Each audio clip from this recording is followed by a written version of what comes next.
Hujambo mtazamaji, sasa tumegeukia sehemu yetu ya ukumbi. Kama ilivyo ada, tunakuwa na wageni, wataalamu, wanasiasa na kadhalika kutusaidia ama kutupambia makala yetu ya leo, ikiwa tunazungumzia masuala yanayofungamana na uongozi katika taifa hili.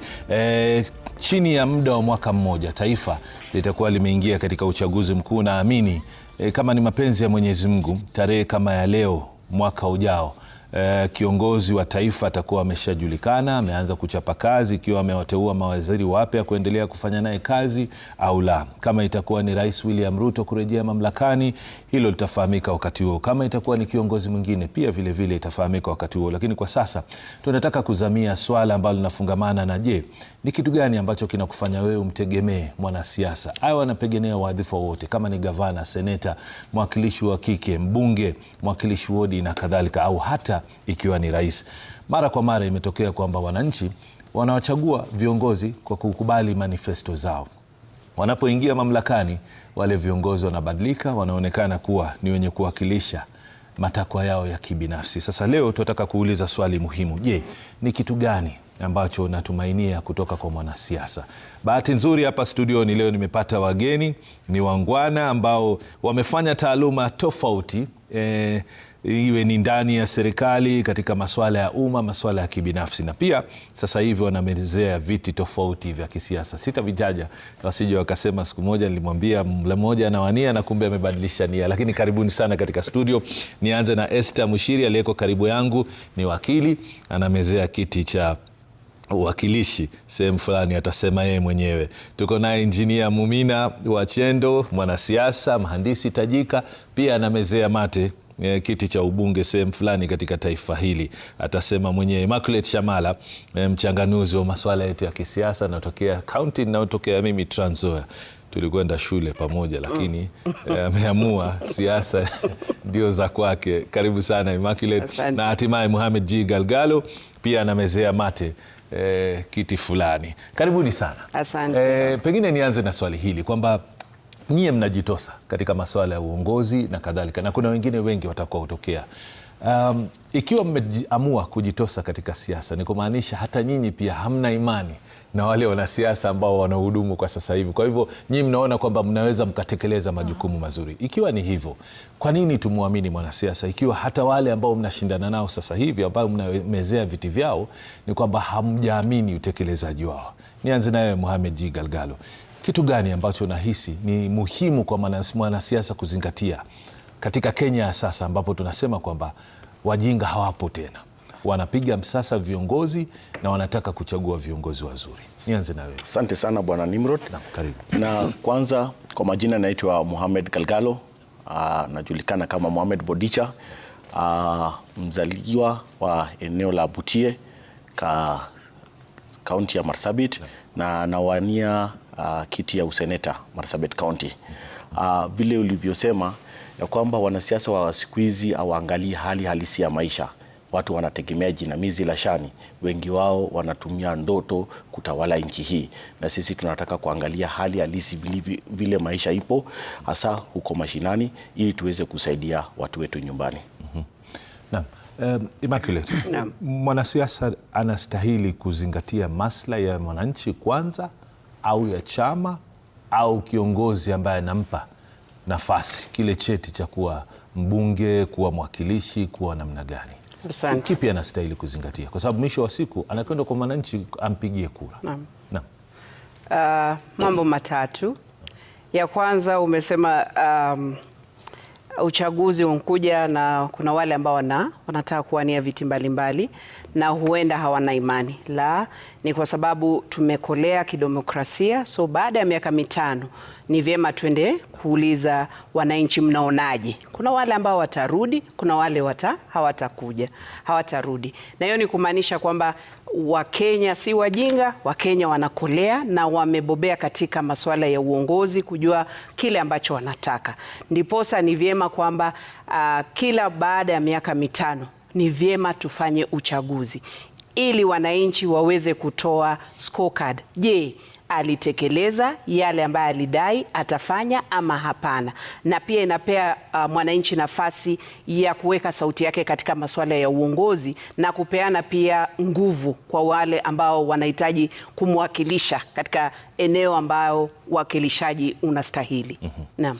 Engineer, swali hilo wakati naamini kwamba kila mwanasiasa lazima sasa hivi ambaye anamezea mate na pengine muda unayoyoma, ikiwa amechelewa, hajajitangaza sasa au hajaonyesha nia, pengine muda utakuwa mfupi sana kufanya hivyo. Naamini kwamba mnaketi chini na wataalam wale wa kuwasaidia kufahamu kitu gani ambacho ni muhimu kufanyia wananchi katika sehemu fulani. Umuhimu huo uko namna gani kwako wewe kama mtu ambaye anajitokeza kuwania, au kwa mwananchi kuweza kufahamu yale ambayo unastahili kutekeleza tofauti na kiongozi aliyeko kwa sasa? Asante sana Nimrod. Kwa majina naitwa mhandisi Engineer Mumina Wachendo, na mimi naangazia kiti cha ubunge wa Mavoko.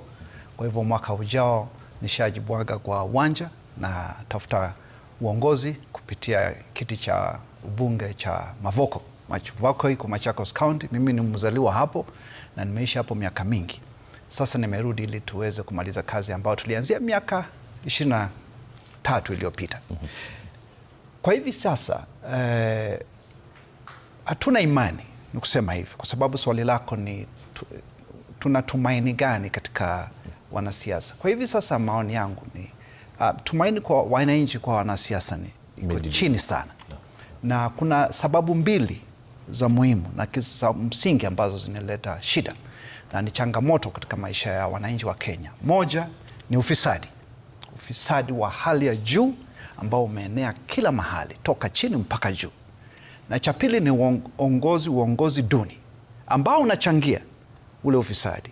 In fact, ukiangalia vizuri utaona kwamba ule uongozi duni sio tu kitu kimetokea kwa ajali.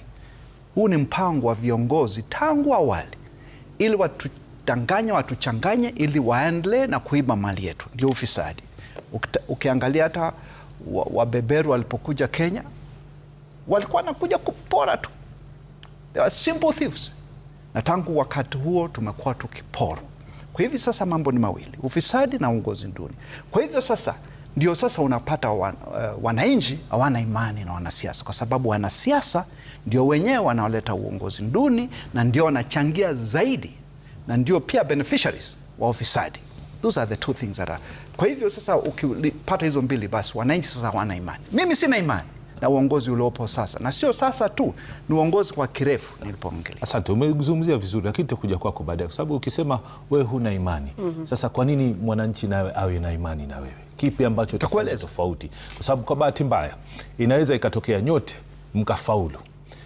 Sasa hivi mnapozungumza, mtazungumza kwa hekima, kwa busara, kwa unyenyekevu na kadhalika, lakini pindi tu mnapoingia mamlakani tunaanza kuona sura zinabadilika, tunaanza kuona matamshi yanabadilika, mienendo pia yanabadilika.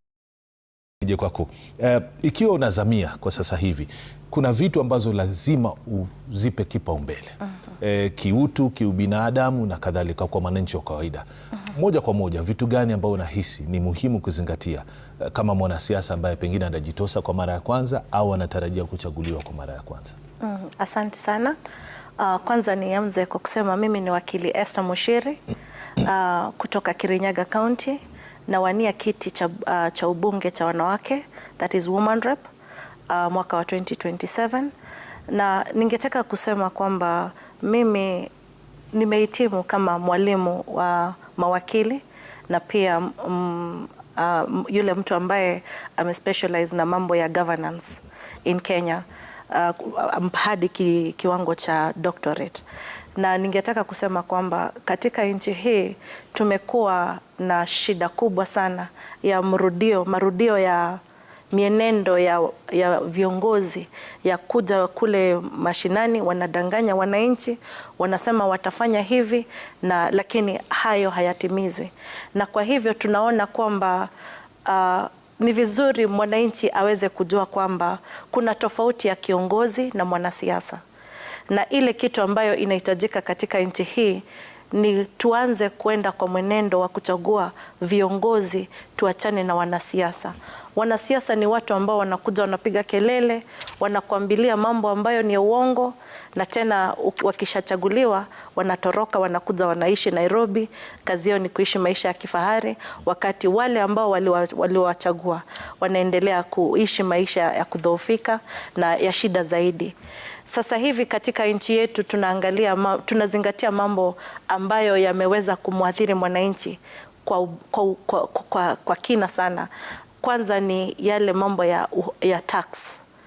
Mimi ni mwalimu wa sheria ya tax, na ningetaka kusema kwamba kuna yale ambayo yanapitishwa katika bunge ambayo haya represent yale matakwa ya mwananchi pale mashinani, na hiyo inakuja kwa sababu yule mbunge ambaye amechaguliwa hafikirii mambo ya mwananchi, bali anafikiria mambo yake ya kibiashara. Kwa hivyo anaangalia ni vipi atafanya biashara na ile serikali iliyopo serikalini mamlakani ndio waweze kujitajirisha. Na sasa tunaona kwamba viwanda vyetu vinadhoofika. Sasa hivi tuko na a very high level ya kutoajilika kwa vijana wetu. Mimi ni mama Gen Z pale mashinani pale Kirinyaga, na nimeweza kukua nafanya kazi na wao, na naweza kuona shida zile wanazopitia, na wakati huo wanapopitia hivyo, wale viongozi walioteuliwa hawapatikani kuweza kuleta mabadiliko katika upande wa ajiri wa vijana, mambo ya projects ambazo zinaweza saidia hawa vijana waweze kujikimu kimaisha, na pia wanawake na vijana na wanaume pia, na pia pale wa PWDs unapata kwamba zile shida ambazo zinaathiri wale watu wako mashinani haziangaziwi, hazifuatiliwi, na hakuna mtu ambaye anajitokeza kuweza kusaidia kuleta suluhu. Mimi kama Esther nimeweza kuleta suluhu kwa vijana, na ndio naomba wakazi wa Kirinyaga waweze kunipatia nafasi niweze kuwatumikia kama mwakilishi bunge wa wanawake, ndio tuweze kubadilisha hayo. Asante. Nimewafahamu nafikiri kwa mapana na marefu, lakini tutakwenda mapumzikoni, turejee. Kuna masuala ambayo ndugu yetu mhandisi amegusia, hususan ufisadi na uongozi, na pia dada yetu amezungumzia miradi. Ikiwa ni masuala ya ufisadi, ni kipi ambacho kinamzuia mwanasiasa kujikinga na ufisadi au kukabiliana nao? Na pili, ikiwa ni miradi umetoa kwenye manifesto yako, kuna sababu umeziandika kwenye manifesto, kwa nini huwezi kuzitekeleza? Hayo ndio maswala nataka tufikirie. Takaporejea nianze tena msukumo ama msururo wa maswali mengine. Mtazamaji, usiondoke hapo ulipo, tunaendelea na mazungumzo yetu hapa studioni. Tuko naye Mohamed G. Galgalo kutoka Marsabit, tuko naye Immaculate Shamala kutoka Trans Nzoia, tuko naye Engineer Mhandisi Mumina kutoka Machakos County, na vile vile dada yetu Esther Mushiri kutoka kaunti ya Kirinyaga. Usiende mbali, unaweza kuchangia mada yetu ya leo pia.